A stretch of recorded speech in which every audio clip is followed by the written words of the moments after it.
Bonjour et bienvenue dans Milkshaker, le podcast qui agite les idées reçues sur l'allaitement. Je suis Charlotte Bergerot-Palisco, je suis la maman d'un petit garçon de 3 ans que j'ai allaité durant 1 an et je suis la créatrice de ce podcast. Dans la vie, je suis ostéopathe et spécialisée en périnatalité. Je m'occupe des femmes en général, de leur désir de grossesse à leur postpartum, des bébés et des enfants. J'accompagne spécifiquement certaines problématiques d'allaitement en libérant les bébés des tensions qui les empêchent de téter correctement, permettant un allaitement serein pour la mère et l'enfant. Au fil des consultations, je me suis rendu compte que le principal frein à l'allaitement, c'était le manque d'informations, de partage d'expériences et de vécu dans une société où l'allaitement n'est pas une norme. Je vous propose donc d'interroger avec moi des mères et des pères sur leurs expériences, mais aussi de vous informer auprès de professionnels spécialisés en allaitement. Mon objectif est simple, vous informer, vous donner des clés pour faire des choix en conscience, banaliser l'allaitement sous toutes ses formes, vous le rendre plus accessible, plus facile et alimenter ce fameux village dont on a tant besoin pour élever un enfant. J'espère que vous êtes en forme car aujourd'hui c'est double, que dis-je triple dose de Milkshaker. J'ai le plaisir d'accueillir sur le podcast Fatim Zahra qui est maman de triplés qu'elle a décidé d'allaiter. Vouloir allaiter un enfant, cela peut avoir son lot de péripéties, mais quand vous décidez d'en allaiter 3, vous augmentez nettement le niveau de difficulté. Mais Fatim Zahra ne s'est pas démontée. Malgré des démarrages franchement compliqués, elle a tenu le cap et allaite ses 3 amours depuis 7 mois. Ce que Fatim Zahra va vous transmettre, c'est un beau message, plein de nuances sur son allaitement. Elle le voulait, plus que tout, elle s'en est emparée, enivrée, s'y est perdue et est revenue sur ses pas pour trouver l'équilibre entre son envie profonde et la réalité de la vie avec des triplés et l'organisation que cela impose. Je vous laisse découvrir son témoignage que j'ai adoré recueillir. Un petit coucou en passant à Carole Hervé qui nous a mis en contact et permet ainsi à cette belle histoire de nourrir Milkshaker. Je vous souhaite une belle écoute. Bonjour Fatim Zahra, bienvenue dans Milkshaker. Bonjour Charlotte, merci beaucoup. Je suis ravie d'être avec vous. Ouais, moi aussi, je suis ravie de te recevoir aujourd'hui. Comme je te disais à l'instant, ça fait longtemps que je cherche à recueillir le témoignage d'un allaitement autour d'une grossesse multiple. Et donc, via la magie des réseaux sociaux, quelqu'un a entendu parler de ton histoire, a commenté un post dans lequel on parlait de toi en disant « J'ai envie d'entendre ça chez Milkshaker » et bim bam badaboum, nous voilà en train d'enregistrer cet épisode. Alors, Fatim Zahra, ma première question, c'est déjà, dis-nous, qui tu es, qu'est-ce que tu fais dans la vie et donc combien as-tu d'enfants ? Donc, je m'appelle Fatim Zahra, qui est un seul prénom. J'ai 35 ans cette année. Je travaille dans le milieu de la confiserie et du chocolat. Je travaille pour une grosse boîte américaine dont je tairai le nom, mais qui fait des chocolats de billes, de barres, à la coco, qui fait du riz aussi, des choses comme ça. Et donc, je m'occupe de leur pub, je m'occupe de leurs médias. Ok, donc tu manges du chocolat toute la journée ? Je mangeais du chocolat beaucoup et là j'ai pris beaucoup de poids en retravaillant chez eux. Mais non, là je me calme parce qu'au bout d'un moment le sucre n'en peut plus. Et oui, travailler dans le chocolat c'est assez magique. C'est assez magique parce que ce sont des marques emblématiques que je tairai, mais voilà, des barres de chocolat à la cacahuète, biscuits au caramel, les petites billes qu'on mange au cinéma, voilà. Toutes ces choses-là. Ça va, je crois qu'on voit tous. Voilà, et donc je m'occupe de leur pub comme je te disais. Et sinon, j'ai eu 3 petits bouts de chou, 3 garçons, fin février de cette année. 3 garçons donc, qui s'appellent respectivement Nour, Haroun et Taha. Ok, très bien. Et donc ils sont tous nés en même temps, c'était une grossesse de triplé. Ouais. Est-ce que tu t'étais dit, quand tu étais enceinte, ou même avant, que tu allais allaiter tes enfants ? Est-ce que pour toi, c'était une évidence, ou est-ce que c'est quelque chose qui s'est imposé à toi ? C'est une très bonne question. Comment te dire ? Le cheminement de ma pensée ou de ma réflexion était que l'allaitement, pour moi, était quelque chose de phare pendant les années dans lesquelles j'ai grandi, les années 80, on va dire. C'était assez naturel. Et puis après, je ne me suis pas du tout posé de questions parce que voilà, la vie faisant, chemin faisant. Et puis, je commençais à être entourée de personnes qui disaient un peu dans leur process de nourriture des enfants, biberon, etc. Donc, je me suis jamais vraiment posé la question. Pour la faire court, oui, j'ai toujours voulu allaiter mes enfants, mais c'était pas forcément quelque chose qui me tenait énormément à cœur parce que je commençais à être entourée de plus en plus de personnes qui ne le faisaient pas. forcément. Donc la question enfin, je m'étais jamais vraiment penchée dessus. Et pour répondre encore de manière plus précise à ta question, quand j'ai appris ma grossesse multiple, je m'étais préparée à tout. J'ai tout préparé, sauf Ouais. l'allaitement. D'accord. Sauf Parce que tu l'allaitement. t'étais dit que ça allait être compliqué? Non, parce que j'avais des questions qui, à mes yeux, étaient beaucoup plus importantes. Mhm. La principale étant que je sois juste et égale dans mon amour, dans mon temps et dans mon attention avec mes enfants. Parce que quand on apprend une grossesse multiple, ben moi, c'était la première chose à laquelle j'ai pensé. Je me suis dit, est-ce que j'allais être égale? Est-ce qu'ils allaient ressentir le même niveau et le même volume d'amour? Est-ce qu'ils allaient bénéficier du même temps? Ils allaient ressentir le même attachement? Voilà, c'est ça qui me tenait énormément, car j'avais très peur qu'ils ressentent un manque quelque part. Et donc, Ok. si tu veux, et puis l'organisation et toute la logistique, parce que voilà, moi j'habite à Paris, il y a forcément un manque d'espace dans les appartements parisiens. Je pense que tout le monde peut imaginer ce que c'est. Et c'était plus aussi l'urgence logistique et l'organisation, comment on va disposer la chambre, enfin les matelas, comment on va gérer le quotidien, voilà, qui s'annonçait forcément herculéen. Et l'allaitement, si tu veux, venait plutôt en troisième partie parce que ça pouvait me paraître comme une évidence, mais c'était pas le sujet le plus chaud pour moi parce que par rapport aux deux points que je viens d'évoquer. Ok. Donc le premier qui était encore une fois mon attachement, qu'ils le ressentent et qu'ils ne ressentent aucun manque, et puis le day-to-day, comme on dit, le quotidien avec eux. Ok. Mais alors, comment s'est passée cette grossesse? Parce qu'une grossesse de triplé comme ça, c'est une grossesse qui est un peu considérée comme un risque. Comment Tout ça à s'est fait. passé pour toi? Est-ce que tu as réussi à les amener au terme que tu avais imaginé? Comment ça s'est déroulé? Alors, juste, j'ouvre une petite parenthèse parce que peut-être que ça peut bénéficier certaines de vos auditrices qui pourraient éventuellement attendre des multiples. Nous, on a eu un parcours, on va dire, assez naturel. La grossesse multiple, on l'a apprise de manière soudaine, complètement inopinée. Nous sommes allés chez la gynéco qui nous dit félicitations, vous avez des jumeaux. Là, on était hyper heureux parce que bon, j'avais fait une fausse couche l'année précédente. On était quand même triste parce que ça ne fonctionnait pas. Et donc là, elle nous annonce des jumeaux. On était hyper contents. Et là, elle passe quelques minutes et elle nous dit oh, c'est quoi ce bordel? Elle utilise ce mot-là. Oh, Et elle voit un troisième truc, une troisième poche. Elle devient blême. Il y en a un troisième, elle nous fait. Et là, on devient blanc. Moi, j'éclate de rire tellement j'étais nerveuse, j'y croyais pas. Mon mari qui était avec moi était blanc comme neige et il ne pipait plus mot. Et même la gynéco était vraiment en panique. Donc, quand on voit déjà un médecin en panique, on se sent encore moins rassuré. ouais, ouais, c'est comme l'hôtesse Voilà. dans l'avion qui panique plutôt que de te servir ton Exactement. jus, quoi. Exactement. Donc, elle nous dit, elle récupère un petit peu ses esprits. Et là, elle nous dit, bon, les deux, il y en a deux qui ont déjà une activité cardiaque qui font la même taille. Le troisième est tellement petit et tellement peu décelable. On se revoit de toute manière dans 2 semaines. La nature est très bien faite. 90% des cas, il partira tout seul. Il mourra. Ok. Donc on part. On sort du cabinet avec ce tsunami en tête.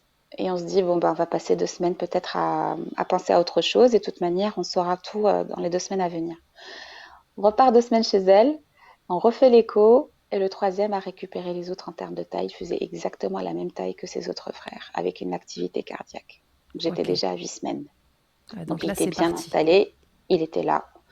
Et là, elle nous dit, bon ben, limite les cocos, je vous aime bien, mais c'est plus moi qui peux m'en occuper. Puis il faut sérieusement envisager la réduction embryonnaire. Parce que comme tu le disais un petit peu il n'y a pas si longtemps, c'est une grossesse à risque. Les triplés, on n'en fait plus. Même dans le cadre d'une PMA ou de FIV, on ne pose pas deux embryons. Ça ne se fait plus parce que financièrement c'est pas possible pour certaines familles, parce que moralement c'est pas tenable, mentalement c'est pas tenable, et puis physiquement il y a des risques partagés et pour la maman et pour les petits. Donc Mhm. il faut aller à l'hôpital et il faut discuter de tout ça. Donc je vais essayer d'aller quand même droit au but pour ne pas se perdre parce que c'est pas tellement le sujet, mais on a gardé ça pour nous avec mon mari pendant les 6 premiers mois. C'est-à-dire qu'on a gardé le secret des triplés pendant les 6 premiers mois. Pourquoi? Parce qu'on a voulu prendre le temps de réfléchir de ce qu'on allait faire, passer tous les examens, s'assurer que je pouvais tenir le coup, le choc, ainsi que mes petits, pour voir comment leur évolution se passait. Et puis quand on a pris la décision de les garder au bout du premier trimestre, on s'est dit, bon, On a peut-être les épaules et les reins pour feu, on y va. Il fallait aussi écouter ce que disaient les médecins, qui est de dire bah, ils peuvent quand même ne pas être viables et les bébés ne sont viables qu'à partir de 500 grammes, donc autour de la 24e semaine. Donc on ne sait pas ce qui peut se passer.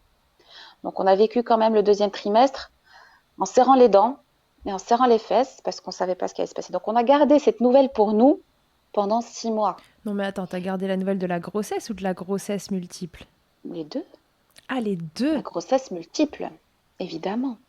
Parce que moi, si tu veux, donc moi je suis d'origine marocaine, je ne l'ai pas précisé, ma famille est à l'étranger, et puis c'était en plein confinement hard, Ah, bon, d'accord, il n'y donc avait c'était plus pas facile. la façon de se voir.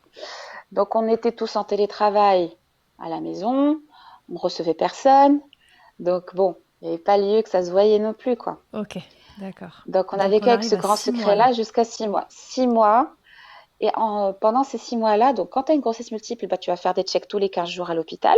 Mhm. Donc, tu fais des échos qui durent 2 heures. C'est comme si tu allais à une séance de cinéma avec ton popcorn, tu vois. Prends 2 heures, parce que c'est une demi-heure par tête. Ouais. Et, euh, et donc, tout se passait très, très, très bien. Moi, je me portais comme un charme. Les bébés grossissaient à vue d'œil et bougeaient. Ils avaient de l'espace parce que moi, les miens ne sont pas des prisigotes. Chacun avait sa petite piscine, comme je dis. Chacun avait son petit tiroir. Ok. Chacun avait son placenta, etc. On les appelait A, B et C. Et ils grossissaient très bien. Et à 24 semaines, ils faisaient déjà plus d'1 kilo. Donc, on était hyper soulagés. À partir de ce moment-là, on a commencé à l'annoncer à nos proches. Donc voilà, j'espère avoir répondu à ta question pour te dire que Ouais. la grossesse s'est très bien passée. Je suis allée jusqu'au bout, jusqu'à 35 plus 4. Waouh. Donc aux portes Incroyable. des 8 mois. Ah ouais. Et ils sont nés à des poids plutôt respectables, 2,6 kg, 2,3 kg et 2,1 kg. Ouais. Pas grand-chose à envier à un bébé à 40 semaines finalement. Voilà. Ok, génial. Donc ils arrivent. L'accouchement se Ouais. passe bien, ça va? Très bien. Bah, la voix basse était sérieusement envisagée, vu Ouais. que tout allait bien, tout se présentait bien. Seul petit... Pourquoi on l'a pas fait? Parce que celui qui était plus proche du col était un peu plus léger que celui qui était plus gros. Donc forcément, il fallait passer par la césarienne pour ouvrir la voie Ouais. à celui qui était plus gros et qui allait sortir en deuxième. Donc césarienne au top, péridurale au top. On était 15 en salle de travail parce que quand tu attends des multiples, bah, tu as 3 sages-femmes, 3 pédiatres, 3 gynécos, 3 anesthésistes. Donc ouais, non, c'était cool, c'était fait dans la bonne humeur et puis j'étais dans un super hôpital. Donc s'il y a des mamans de multiples qui nous écoutent, sachez qu'elles sont entre de très bonnes mains dans ces cas-là et qu'il n'y a pas lieu de s'inquiéter. Tout se passe bien. Ok, donc du coup, ils arrivent tous les trois, césarienne. Ouais, Et là, bah, se pose la question de comment ces chouchous vont être nourris. c'est ça. Est-ce que c'est toujours une Hum, évidence du coup de les allaiter? Complètement, sauf que comme je te dis, j'avais tout préparé sauf ça. Et ce qui s'est passé, et il y a autre chose aussi à laquelle je n'étais pas préparée, c'est que je vois mes bébés câblés. Parce qu'on m'a tellement dit que mes bébés se portaient bien, que j'avais fait une grossesse de rêve, que c'était quelque chose qu'ils avaient rarement vu à l'hôpital, que pour moi c'était une évidence, qu'on allait faire du pot à pot, qu'on allait suivre comment on appelle ça? Dis-moi, la petite wishlist qu'on fait Ton projet de quand naissance. on attend. Merci beaucoup. Parce que voilà, j'avais fait un projet de naissance dans tout ça, je voulais faire du pot à pot, je voulais avoir une mise au sein, enfin comme une grossesse classique avec un singleton. Sauf que mes bébés avaient fait une petite détresse respiratoire. Et que moi, surtout, bah, autant j'avais passé une grossesse de rêve, autant après j'ai eu de grosses complications. Donc pour la faire courte, je n'ai pas pu les voir pendant 48 heures. Ouh, c'est long ça. Parce que j'étais complètement dans les vapes, parce qu'au fait, on m'avait décelé des symptômes de prééclampsie et que eux, il fallait qu'ils soient câblés, monitorés et j'ai pas pu les voir ni les toucher pendant 48 heures. Et donc, ça a été extrêmement, extrêmement difficile. Et c'est là où j'ai commencé à ressentir la vague de la panique de l'allaitement qui allait me filer entre les doigts. Dès que j'avais pris un petit peu conscience, j'étais montée les voir et j'avais demandé un tire-lait direct. Donc j'avais demandé le double pompage électrique. Je ne sais pas si on a le droit de citer la marque, Si, mais si, vas-y. voilà, Medela Symphonie. J'étais dans un hôpital qui n'était pas très pro-allaitement. Donc Mhm. il ne m'avait pas beaucoup encouragée à le faire. Il me disait, mais comment vous allez faire avec des triplés? C'est juste pas possible, quoi. Enfin, Pourquoi vous vous c'est embarquez mort. là-dedans? C'est mort. Et puis là, ils sont alimentés par la sonde. reprenez vos esprits, reposez-vous.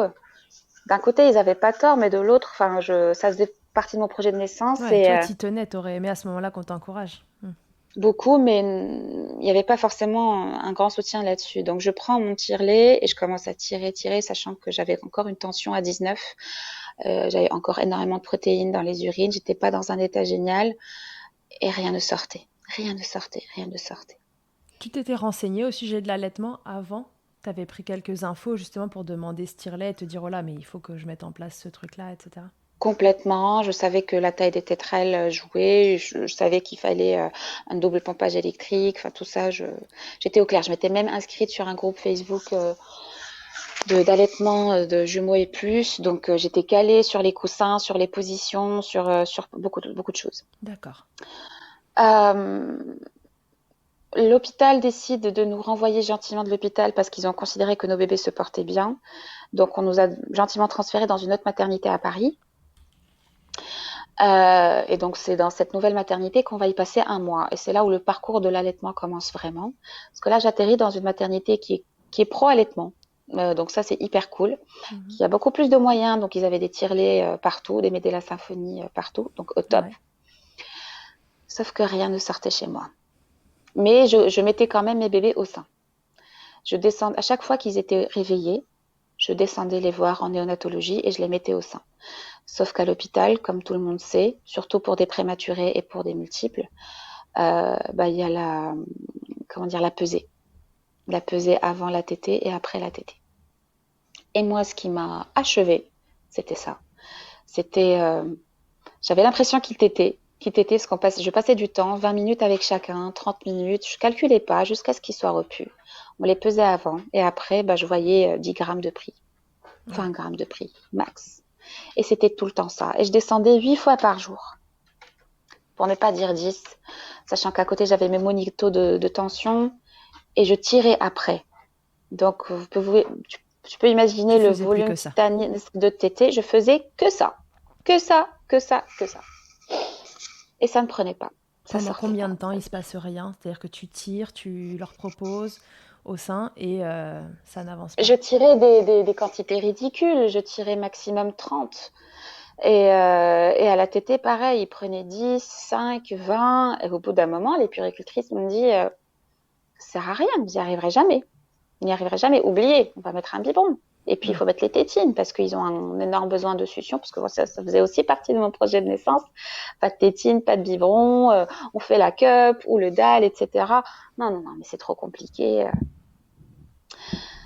Donc, voilà, j'étais dans un état de grande faiblesse et de grande vulnérabilité. Et surtout, je voyais que mes petits ne prenaient pas de poids parce qu'il y a encore cette injonction de prise de poids dans tous les hôpitaux et surtout en néonat. Bien sûr. Donc, je ne pouvais que dire oui, Et parce surtout, qu'il ne faut pas oublier aussi. surtout sur des petits Ouais, poids comme ça. pardon, exactement, Mm. exactement. J'avais pas le choix. J'avais pas le choix. Et puis, je me souviens d'une puéricultrice qui me disait des choses un petit peu limites, un peu méchantes, qui me descendait. Elle me disait, mais ça sert à rien, vous n'y arriverez pas. Il n'y a rien qui sort. Enfin, c'était limite condescendant. Aïe, aïe, aïe. Ouais. Donc, euh, donc, je prends sur moi et je me dis, écoute, tu rentreras à la maison et tu auras tout le loisir et toute la liberté de mener ta barque comme tu veux. Ouais, donc tu t'es dit objectif, on rentre à la maison Ouais. le plus Et vite déjà possible. que je me requinque, parce que moi aussi j'étais encore sous traitement, ma tension était encore super élevée, j'étais dans un état de fatigue énorme parce que ma tension n'arrivait pas à se mettre, je ne me nourrissais pas bien et il me tenait tellement à cœur l'allaitement, j'avais l'impression que j'allais les perdre, que je faisais quelque chose de pas bien, de ne pas les allaiter et j'en dormais plus, je m'en nourrissais plus, c'est devenu vital pour moi, mais rien ne sortait pour autant, c'était devenu un cercle vicieux. Ouais, parce que est-ce que tu penses que ton état à ce moment-là de santé, de fragilité et morale, finalement, influait sur ta production de lait Complètement, et l'expulsion de ton lait? complètement.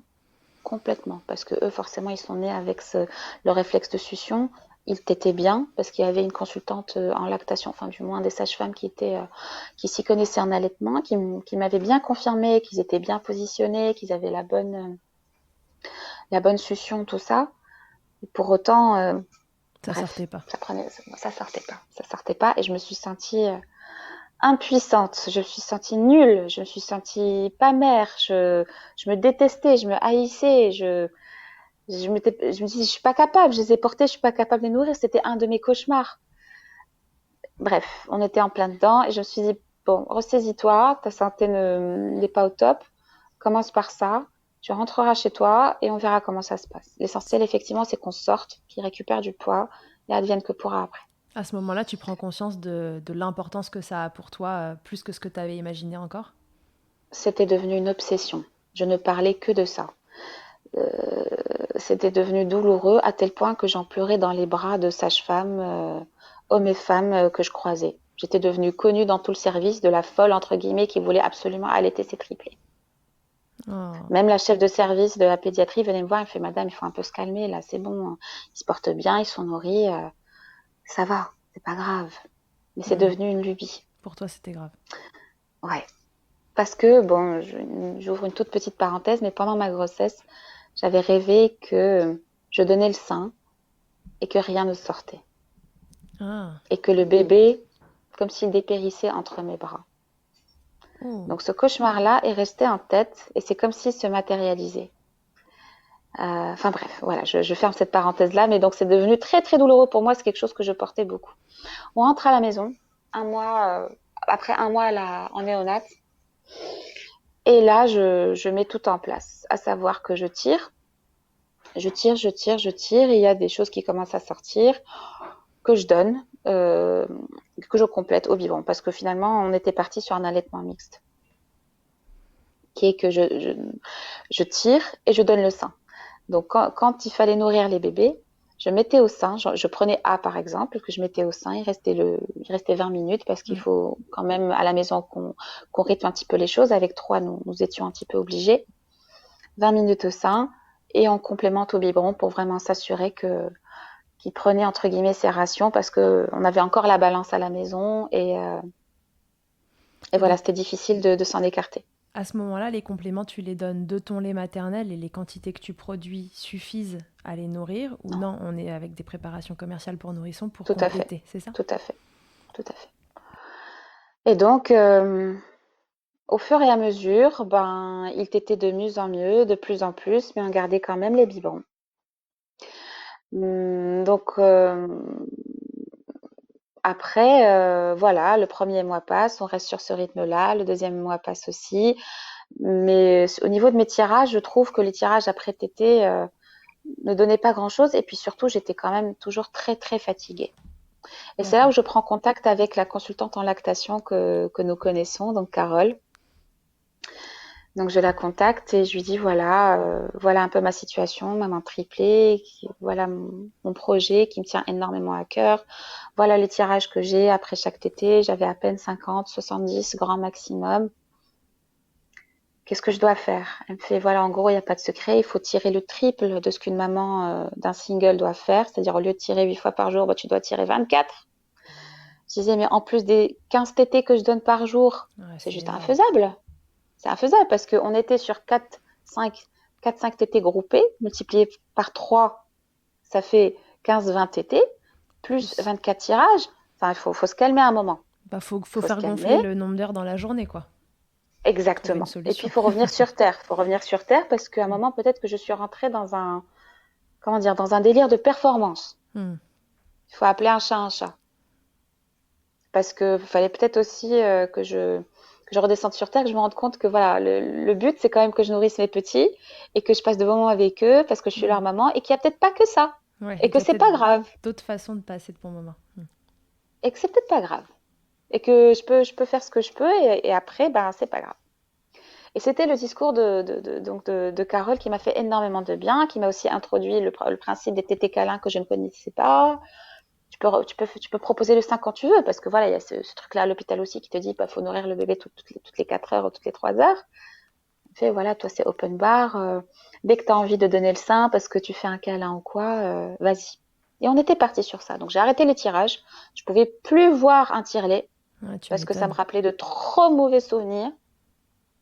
Et donc, c'était sein et biberon. Et ça allait de mieux en mieux parce que là, je sentais des montées de lait. Je me réveillais le matin, j'avais les seins gonflés. Le soir, je proposais que le sein. La pédiatre arrivée à 3 mois me disait, faut arrêter le biberon la nuit parce que maintenant ils sont capables peut-être de dormir. Continuez à proposer le sein si vous voulez. J'étais tombée aussi sur une bonne pédiatre qui comprenait la situation. Et donc, arrivé un moment, je ne donnais que le sein la nuit aux 3. Et ça a marché. Ils se rendormaient après. Et je sentais parfois des engorgements. J'avais même un rêve, truc de fou. Alors qu'à l'hôpital, que dalle, que dalle. J'avais même pas de colostrum. Mais on est resté quand même sur de l'allaitement mixte parce que ça me permettait aussi de m'aider. Donc de l'intérêt du lâcher prise, quoi. Oui, mais après, c'est toujours facile de le dire Ouais. Mais et là, pas c'est évident à mettre en place. Encore une fois, avec des multiples, sans forcément de relais sur place. Ouais. Parce qu'encore une fois, confinement de malade, donc les proches ne sont pas là. Il y avait quand même des aides via les TISF. Je ne sais pas si c'est quelque chose qui te parle ou qui Non, parlerait aux TISF, auditrices. ouais, redis-nous ce que c'est. Ce sont des intervenantes sociales, c'est-à-dire que chaque famille en France a droit à ça. C'est-à-dire que la CAF a, a créé des partenariats avec 4 associations qui proposent donc comme des assistantes maternelles, comme des intervenantes sociales ou des puéricultrices aux familles qui sont dans un certain besoin, soit parce qu'elles ont des multiples, soit parce que les moyens financiers ne suivent pas, etc., etc. Donc tout le monde a droit au TISF. Et le coût horaire est calculé sur la base du quotient familial que tu as déclaré auprès de ta CAF, qui est basé sur le calcul de tes revenus. Ok. Donc voilà, ce sont des dames qui viennent, donc tu as droit à une dame par jour qui peut venir une matinée, une après-midi ou toute une journée. De toute manière, ça dépasse pas 35 heures par semaine. Et qui vient t'assister dans ta gestion avec les bébés. Donc qui va les changer, qui va leur donner le biberon, qui va les habiller, qui va les bercer, etc. etc. Voilà, c'est un relais si jamais tu n'as personne. Donc là, c'est hyper précieux pour toi qui n'a pas ta famille sur place, qui Voilà. accouche Et puis début 2021 et qu'il n'y a même pas le tout à congé fait. paternité de 28 jours à ce moment-là. Donc ton conjoint, il repart Exactement. travailler rapidement. Ma chance, c'est que mon mari est entrepreneur Mhm. et qu'il a pu quand même prendre 2 mois. D'accord. Ok, cool. Parce que un mois en néonatologie, il était hors de Ouais. question que je reste seule. Et puis un mois à la maison aussi pour apprendre à vivre tous ensemble. Après, effectivement, oui, sans les TISF, enfin, il était obligatoire qu'on fasse appel au TISF vu qu'on n'avait pas de relais familiaux sur place pour qu'il puisse reprendre le travail, parce qu'il était obligé en tant que chef d'entreprise. Voilà, il faut que l'argent rentre. Et donc voilà, donc j'avais ces dames-là qui venaient, donc à qui j'expliquais aussi le process. Je disais à chaque fois que j'étais en allaitement mixte, donc elles étaient très surprises parce qu'elles avaient l'habitude d'intervenir chez des familles de jumeaux et de triplés, et c'est vrai qu'elles me disaient on n'a jamais vu ça. On n'a jamais vu ça. Elles étaient un petit peu en admiration. Donc, mais je faisais exactement avec elles ce que je faisais avec mon mari le soir ou le matin. C'était un balai. Arrivé l'heure du repas, j'en prenais un en sein. Voilà, il restait autant qu'il voulait ou qu'il fallait. Puis je le reprenais, je le ramenais au salon à la TISF, à cette dame-là, et je prenais B.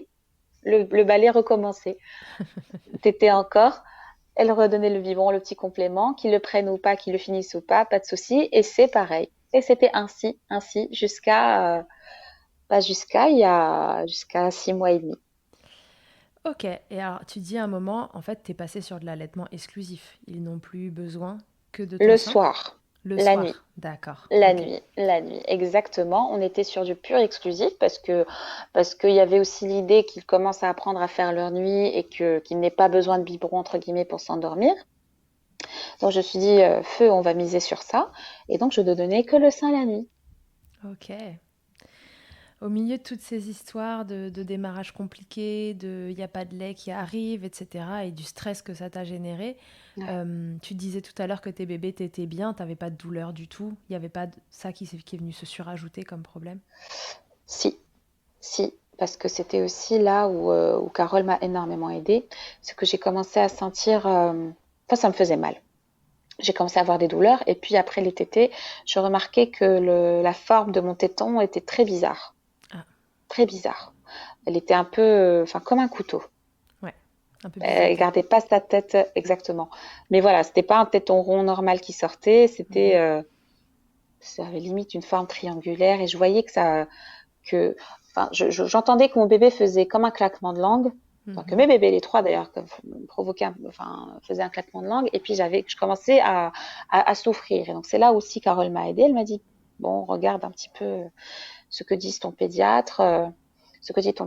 Peut-être qu'il y a une histoire de frein, on ne sait jamais. Et ça, je m'étais énormément renseignée sur ça. D'accord. Énormément. Donc, je fais ramener une kiné à la maison qui s'occupait de moi. Je lui ai demandé de regarder la bouche des bébés. Elle confirme qu'il y a un frein. Mais je ne voulais pas m'arrêter au diagnostic ou du moins au feedback de la kiné, donc je voulais celui du pédiatre. Mhm. On va chez le pédiatre pour une visite qui me confirme que c'est un frein restrictif très important Ah, donc chez les 3 bébés. chez les 3. Carole aussi, j'ai l'occasion de la voir et elle rencontre mes bébés. Elle regarde les freins, elle me confirme qu'ils sont massifs, Ok. ils sont hyper courts. Ouais, il n'y a aucun doute, quoi. Aucun. Donc j'étais rassurée par le fait qu'il y ait 3 diagnostics quand même, surtout celui du pédiatre qui me disait oui, c'est rare quand même des freins comme ça et puis chez les 3, donc vous pouvez les enlever sans problème. Ok. Mais à Donc la celle-là maternité, effectivement par contre, on comprend. t'avait dit qu'il t'était très bien. Étrange. Qui t'était bien et j'ai quand même insisté sur cette question de frein. J'avais demandé à l'une des pédiatres à la maternité de vérifier. Elle m'a dit oui, il y a des freins, mais ne faites rien. D'accord. Sauf qu'après être rentrée chez moi, c'est là où je me suis rendu compte que les tétées étaient douloureuses. Hmm. Et c'est ce qui pourrait aussi expliquer le fait qu'il prenait pas beaucoup de poids à la maternité, Ouais, bien sûr. après coup. Oui, après coup, ça explique aussi éventuellement les démarrages compliqués. Ouais. Exactement, tout à fait. Donc voilà, fort de ces diagnostics, ben on va faire subir une fréno aux 3 Ok. chez un dentiste enfin, pédiatrique. Et s'en suivent quelques séances avec un chiro Mhm. pour un petit peu détendre ces zones-là. Ok, très bien. Et donc après ça, t'as plus de douleur, les bébés mangent bien. Aucune, plus de douleur. On était toujours sur de l'allaitement mixte, mais la prise de poids était fulgurante. Enfin, on donnait des compléments qui étaient quand même moindres, hein. On était toujours sur du 90 passé un long moment, alors que arrivé à un certain âge, je crois que les bébés pouvaient passer à du 120, 150. Mm. Moi, j'ai tenu pendant très longtemps avec des biberons à 90 et ils prenaient très très bien de poids, donc ça veut dire que l'allaitement était bien installé. Ouais, c'est que la lactation suivait son cours et qu'elle s'était bien installée, ouais, tout à fait. Tout à fait. Ok, et donc du coup, tout ça a duré jusqu'à leurs 6 mois, c'est ça? Jusqu'à leurs 6 mois, jusqu'à leur entrée à la crèche, Ouais. qui s'est faite il y a 2, 3 semaines. Là, ils ont 7 mois, hein. Ok. Donc, donc, je continue à donner le sein la nuit. Mhm. Pareil, quand il se réveille, je propose toujours le sein. Là, j'ai repris le tirage parce Ouais. que je n'ai pas forcément envie d'arrêter. Mhm. Pour maintenir une lactation, pour si jamais, je sais pas, il y a une crise, que je puisse offrir le sein, ou comme je disais, la nuit, parce qu'il est hors de question qu'on aille faire un biberon s'il faut calmer ou quoi que ce soit, parce qu'ils font toujours pas leur nuit. Donc je continue à allaiter quelque part, dans une moindre mesure. Pourquoi? Parce que ben, comme on se le disait en off, les préparer le matin, leur donner à manger pour aller les déposer à la crèche à 9 heures, je ne peux pas me permettre le balai que je me permettais avant parce qu'il n'y avait pas ces contraintes-là. Donc on est obligé de rythmer les choses et qu'elles se fassent dans une proportion de temps correcte parce que mon Mhm. mari aussi doit repartir au travail. Donc je ne peux pas me permettre de donner la tétée aux 3. Et le soir c'est pareil parce que c'est pareil parce qu'ils rentrent, ils sont complètement fatigués, ils ont faim et j'ai pas envie de les faire attendre plus. Ok. Ouais, donc Donc l'allaitement, c'est le confort en plus dans la exactement, logistique du quotidien. je le garde pour moi parce que j'ai adoré allaiter et que si ça tenait qu'à moi, je continuerai tant que je peux. D'ailleurs, je n'ai eu mon retour de couche qu'hier. Ok. Mais non, moi, je suis pas encore prête à arrêter. Je continuerai à proposer le sein jusqu'à ce que, je sais pas, peut-être jusqu'à leur 1 an. Parce que si tu veux, moi, à la maternité, en sortant, je me disais, si je tiens 6 semaines, ça serait du miracle. Mhm. Parce que le peu de témoignages que j'avais recueillis de mamans de triplés, elles avaient réussi un allaitement de 3 semaines et une avait réussi 6 semaines. Je me disais, waouh, si j'arrive à tenir 6 semaines, ce serait ouf. Et t'as tenu 6 mois. Ouais. Et ça continue encore un Et petit peu ça encore. continue. Ouais. C'est hyper beau. Et alors, là, tu tires ton lait la journée de façon à maintenir ta Ouais. lactation à un niveau correct, c'est ça?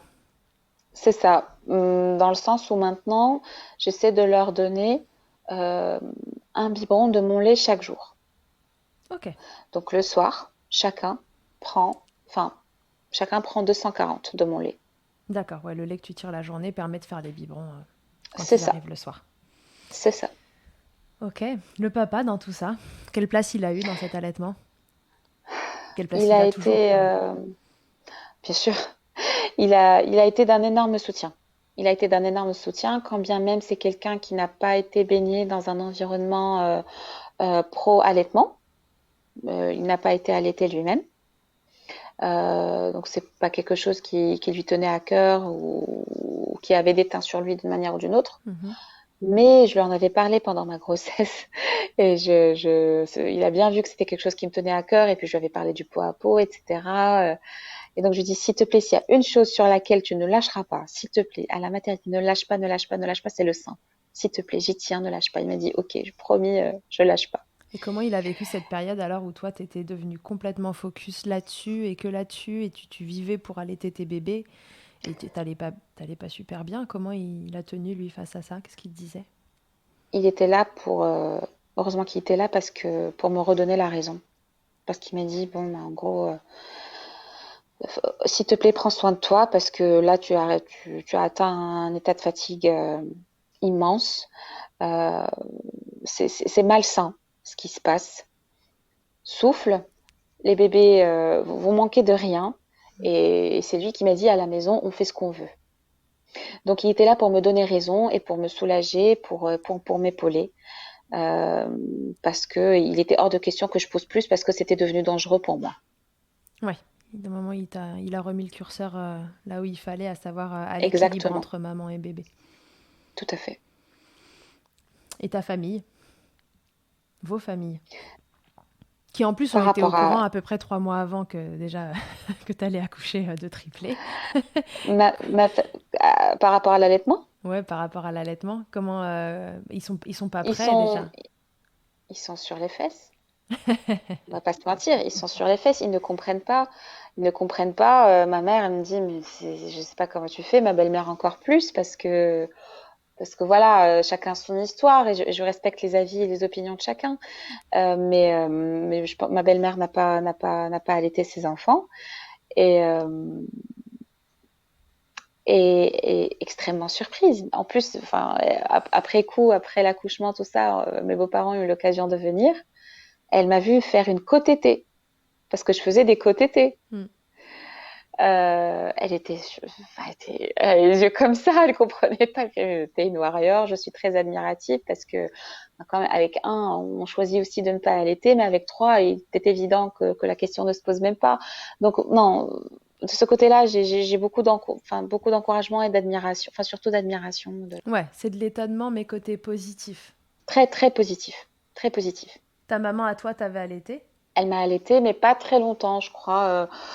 À peine un trimestre, à peine 3 ou 4 mois. Parce D'accord. qu'après, elle avait plus de lait, selon ce qu'elle dit. Maintenant, après, il y avait moins d'informations. Je pense que les gens Ouais. avaient moins accès à une certaine information qu'on l'a aujourd'hui. Mais non, elle n'a même pas allaité longtemps. Mais elle s'était dit que t'allaiterais pas quand elle a su que c'était des triplés. Exactement. Parce qu'on sait que dans la culture marocaine, l'allaitement, ça a une place assez C'est particulière, très c'est très important. important. C'est très important. Et puis, outre l'aspect culturel, il y a aussi l'aspect cultuel. La religion musulmane Mm. n'impose pas, mais recommande un allaitement sur 2 ans Ouais, consécutif. mm. Dans la limite du possible, bien évidemment. Ce n'est pas une Évidemment. injonction, c'est une recommandation. Et donc, bah forcément, les Marocaines et les Marocains ont l'allaitement qui est dans les mœurs. Ouais, c'est normalisé. Mm. Tout à fait. Ok, donc là, t'as repris le boulot. Je reprends le boulot à la fin du mois. J'ai, euh, je suis arrêtée pour reprendre justement un peu de souffle parce Mhm. que voilà, j'ai passé quand même 6 mois avec les bébés H24 à les nourrir, à les élever, tout ça, tout ça. Et je ne pouvais pas reprendre mon travail dans ces conditions-là parce que je me sens quand même très fatiguée. Et le fait maintenant qu'il soit à la crèche me permet un petit peu de souffler, de m'organiser mentalement, de prendre rendez-vous pour faire mes rééducations parce que Mhm. Voilà, 7 mois maintenant, j'ai toujours pas fait de rééducation. J'ai un diastasis dont je dois m'occuper. Ouais, Périnée, tout va bien. Malgré super, une grossesse multiple, tonus au top. Donc, j'ai génial. pas besoin de rééducation. Donc, ça peut être aussi une bonne surprise pour certaines mamans qui attendraient des jumeaux ou des multiples, enfin, des triplés. C'est pas obligatoire. Voilà. Donc voilà. Là, je suis arrêtée. Je profite de ce moment-là. Donc, et pour maintenir la lactation dont on parlait tout à l'heure, Mhm. et pour T'envisages me de tirer reposer. quand tu reprends le travail? Tu vas travailler en télétravail, tu vas retourner sur site, comment ça va fonctionner? Je retournerai enfin, il va y avoir les deux. Il va y avoir les deux. J'ai acheté un Medela Flex. Un tirer compacts qui se trimballe Ouais, ouais, facilement. c'est ça, c'est ça. Je vais essayer de tirer au travail, mais entre nous, je sais pas si j'y arriverai parce que j'ai quand même un travail très, très, très prenant. Euh, si j'arrive à maintenir un tirage par jour et donner la tétée la nuit, c'est déjà pas mal. Mais je pense que si je recommence le travail, ça va être un petit peu le début de la fin. Euh, Mm. c'est pour ça que je profite beaucoup de ce congé pour tirer au maximum et non pas de maintenir, voire de l'augmenter cette lactation D'accord, ok. pour essayer de la faire durer au maximum possible. Oui, donc tu te laisses la porte ouverte au tirage en journée, tu vas voir comment ça s'organise et... Tout à fait, parce que pour être tout à fait honnête, j'ai tellement adoré cette expérience quand bien même elle avait très très mal démarré que c'est moi qui suis pas prête à être sevrée. Parce que non, mais c'est vrai, hein, je le vis un petit peu tristement parce que c'était beau, parce que j'avais réussi, parce que ça m'a beaucoup coûté et Mhm. que surtout les tétés se passaient bien à partir du deuxième, troisième mois. C'était limite un moment de piété, c'est-à-dire je regardais mon bébé dans les yeux, il me regardait dans les yeux, on se parlait, il se passait tellement de choses et je me disais, voilà, c'est possible, tu as dépassé les 6 jours, tu as dépassé les 6 semaines, tu as dépassé les 2 premiers mois, c'est ouf, là on est à 6 mois. Et justement, maintenant que c'est plus facile, j'aurais voulu que ça continue plus. Mais bon, après, la vie choisit que bah, les bébés sont à la crèche, c'est pas forcément open boobs tout le temps. Mm. C'est des multiples, on l'oublie pas, donc les journées doivent être rythmées, l'heure de la sieste est l'heure de la sieste, l'heure du coucher le soir est l'heure du coucher le soir. Sinon, on se laisse déborder par beaucoup de choses. Donc, on est obligé quand même de ramener un petit peu de discipline et de rythme. Peut-être au déprimant de certaines tétées, mais je laisse quand même la fenêtre des tétées du soir, de la nuit ouverte. Le week-end, par exemple, si j'en ai un dans les bras que je suis en train de bercer, ben, au lieu de lui donner une tétine, ben, je peux lui proposer mon sein et ça arrive encore. Donc voilà, on reste comme ça jusqu'à je ne sais pas quoi, mais Tu te laisses on reste vivre, comme quoi, ça. finalement. Exactement, exactement. Tu fais ce que tu Parce que n'avais je pas suis réussi à faire dans les démarrages. exactement, t'as tout compris. Alors, est-ce que tu penses que tu as réussi à faire ton souhait numéro un, à savoir tous leur offrir la même chose en termes d'amour et tout? Et j'imagine que c'est passé aussi un peu par cette façon de les allaiter. Ouais, Ouais. complètement, complètement, complètement, complètement. Et j'ai eu très peur de ça parce que même au niveau des tétés, j'avais le troisième C qui très vite se retirait du sein, n'aimait pas. Je crois que c'était dû à une confusion ou parce que il n'avait pas un grand pouvoir de succion comme ses frères. Donc c'est lui qui a nécessité plus de séances chez le chiro par exemple parce que c'est lui qui avait le frein le plus court. Donc très vite son sein, le sein n'était pas son truc. D'accord. Et j'avais une inquiétude vis-à-vis de lui, mais on se rattrapait très bien le soir. Et puis D'accord. c'est lui à qui j'ai commencé à donner les plus gros biberons de mon lait Ok. pour Comme pour rattraper compenser. justement le fait que c'est exactement, vu que ses deux frères étaient très bien et ne manifestaient aucune gêne ou aucun énervement au sein, lui à 4 mois, 4 mois et demi, il commençait déjà à faire une espèce de grève. Et donc pour compenser ça, c'est là où j'ai commencé les tirages et que je commençais à lui donner de mon lait tout en gardant encore une fois le sein la nuit. Ok. Cette expérience d'allaitement, Fatim Zahra, quel impact elle a dans ta vie personnelle? Est-ce que tu dirais que ça change quelque chose? Qu'est-ce que ça t'apporte? Rien du tout. Ça m'a apporté beaucoup de bonheur. Ça m'a apporté la conviction que rien n'est impossible. Ok. Que voilà, que rien n'est impossible, que je l'ai fait et que pour être membre d'un groupe Facebook d'allaitement jumeaux et plus, je crois que qu'il y avait une seule maman de triplé qui avait réussi 6 mois Mm. et j'avais vu ça, je me dis mais c'est inhumain, comment elle a pu faire? C'est inhumain. et on y est. C'est possible, c'est clairement possible. Mais ce que je veux dire et ce que je veux partager aussi, c'est peut-être garder quand même une certaine raison Mhm. et y aller très progressivement. Moi, je suis rentrée dans un engrenage de performance parce que c'est aussi le revers de la médaille des groupes Mhm. et des communautés, tout ça. Moi, j'ai tiré tant. En 15 minutes, je tire à 350 ml. J'ai les seins tout le temps engorgés. Euh, j'ai des fuites de lait. Moi, j'avais rien de tout ça, hein. Mhm. Ouais, ça Moi, peut j'ai vite allaité devenir mon bébé angoissant. 2 ans et demi, 3 ans. Voilà, moi, je ne vivais que à travers ces témoignages-là. Quand j'arrivais pas le soir ou à la maternité, je passais la nuit à lire les témoignages de ces mamans-là qui disaient, voilà, j'ai allaité 3 ans, j'ai allaité 4 ans, j'ai les seins tout le temps pleins, je sais pas comment faire. On lui disait surtout ne tire pas, alors que moi, je passais mes jours et mes nuits à tirer jusqu'à 24 fois par jour. J'étais devenue obsédée. Et donc, c'est ça le revers de la médaille, c'est que j'étais rentrée dans un culte de la performance et s'il y a quelque chose à regretter, ça serait ça.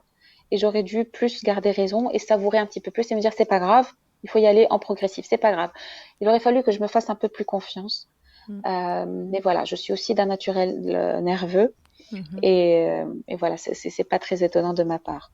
Mais en tout cas, ça m'a apporté beaucoup, beaucoup de bonheur, vraiment, parce que j'ai savouré chaque seconde et chaque minute de chaque tétée, même la nuit, quand on se réveille et qu'on a la tête dans les fesses.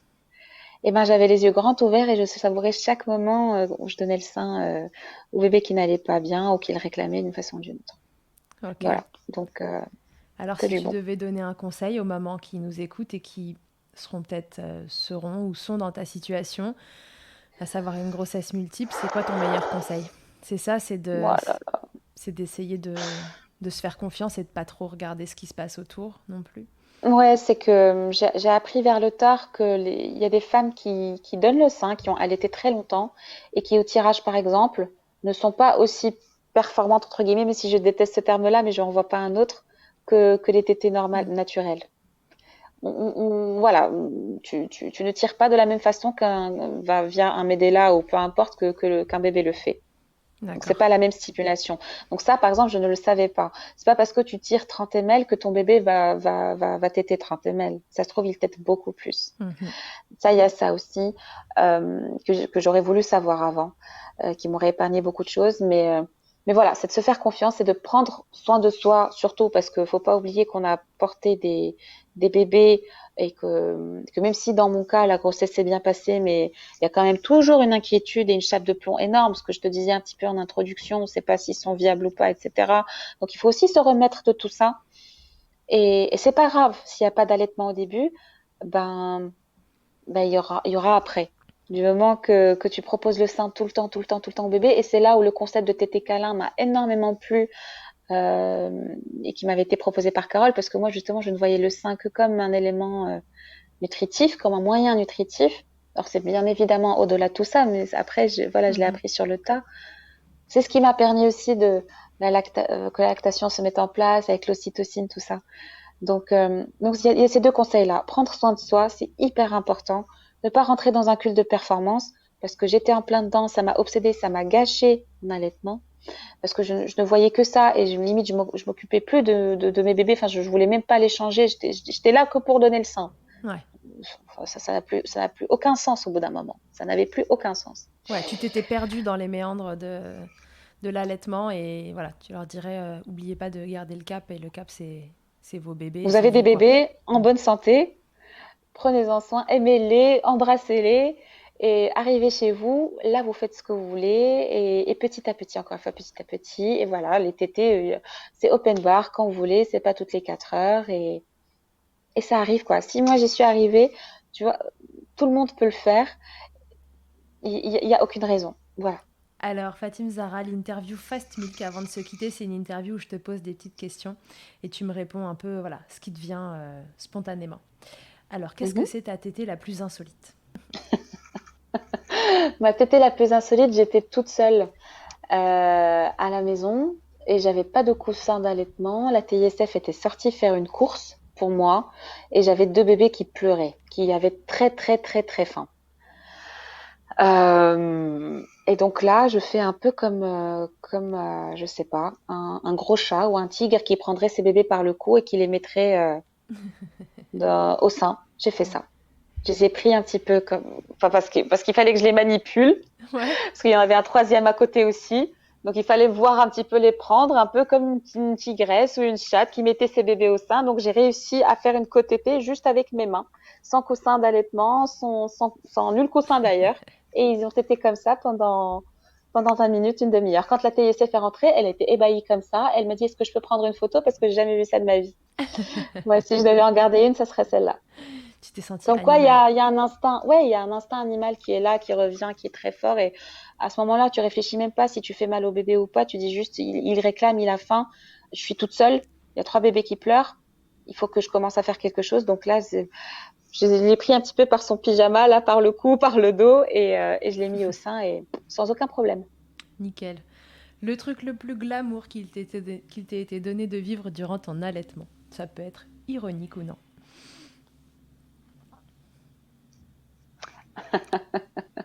Après une tétée, j'ai commencé à jouer avec l'un des bébés. Et donc, moi, j'étais couchée sur le ventre et je rigolais avec lui. J'avais la bouche grande ouverte. Et là, il me régurgite au fin fond de ma bouche. Quel bonheur. J'adore. Ah ouais, c'est génial Délicieux. ça. C'est des moments suspendus.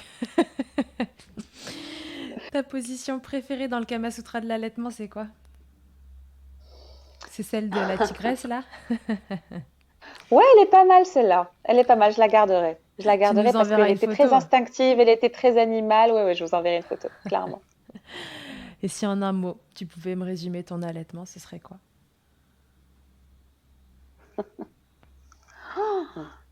Ah, il faut pas réfléchir. Est-ce que je te Non. propose 3 mots parce que c'est des triplés? Allez, si tu sais pas Allez, j'aime choisir, bien. je te propose 3 mots puisque c'est une grossesse multiple et un allaitement multiple. Je dirais exceptionnel, Hmm. exceptionnel, libérateur. Et troisième mot, ouais, et bonheur. Ok, donc A exceptionnel, B libérateur et C Et bonheur. bonheur. Voilà. Ok, merci beaucoup de nous avoir livré Avec ton plaisir. témoignage. J'étais vraiment ravie Avec d'entendre grand ton plaisir. histoire. C'est une belle histoire qui démarre pas sous les meilleurs auspices, mais qui finalement, voilà, enfin, t'es encore en train d'allaiter 7 mois après des triplés. Waouh! Ouais, et c'est génial. Et il faut être hyper fier. Et toutes les mamans doivent être fières de ce qu'elles font et de tout ce qu'elles peuvent donner. Voilà, on est quand même dans une. Voilà, si je peux finir avec ça, on est dans une société qui nous charge énormément, Hmm. partout, partout, partout. Et je veux juste pas qu'on cède au dogme, quel qu'il soit. Mhm. Euh, Parce que j'ai beaucoup cédé au dogme. Et ça a empiété aussi sur mon allaitement. Je reviens encore à ce culte de performance-là. Moi, il m'a fait beaucoup de mal. Et peut-être que d'autres femmes risquent de tomber dans cet écueil-là. Mais voilà, toujours Oui, apporter de la nuance. et pas nécessairement Dans sur des grossesses n'importe quel, multiples d'ailleurs. exactement, dans n'importe quel parcours qu'on entreprend, toujours de la nuance et ne pas être radical ou extrémiste ou extrême. Et c'est quand on a de la nuance que les choses s'arrangent. Voilà, s'il y a quelque chose que je dois retenir, ça serait ça. Et on a déjà énormément de choses dans nos vies. On a une grosse charge mentale, nous, mamans.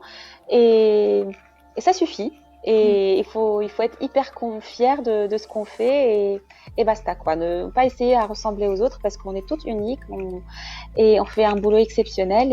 Et voilà, Ok, si je dois finir bah par c'est ça, ce serait parfait. ça. On se quitte sur ça. Je suis ravie d'avoir entendu ton histoire. Merci encore de nous l'avoir Avec grand partagée. Je suis plaisir. sûre que ça va être une belle histoire à écouter pour les auditeurs et les auditrices. Belle continuation. Tu nous raconteras la suite à un moment ou à un autre, savoir jusque quand ça a duré, Mhm. dans quelles conditions, etc. Je te souhaite une bonne reprise de boulot, de manger plein de chocolat, autant que tu veux. Merci beaucoup, Charlotte. C'était super. Et je te dis à très Très bonne vite. journée. Salut Fatim Zahra. Salut. Que ce soit votre première écoute ou que Milkshaker vous accompagne régulièrement, merci beaucoup d'avoir écouté cet épisode. Si vous aimez ce podcast et que vous souhaitez le soutenir, c'est très simple. Notez-le, abonnez-vous, mettez un commentaire avec 5 étoiles de préférence en fonction de votre plateforme d'écoute et surtout partagez-le sur les réseaux sociaux @milkshakerpodcast pour le faire connaître. Pour suivre l'actualité du podcast, ça se passe sur le compte Instagram du même nom ou sur mon site internet charlotte-bergerot.fr où vous trouverez tous les épisodes. Vous pourrez désormais y faire un don si vous souhaitez soutenir Milkshaker.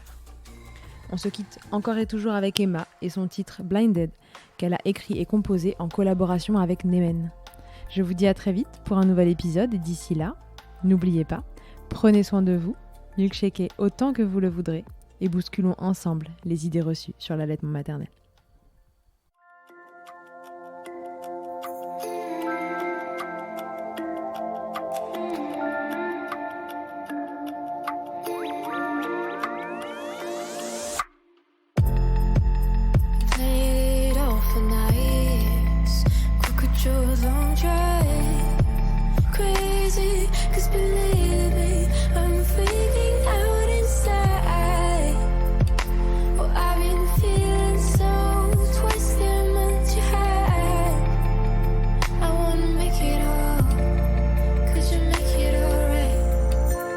I've been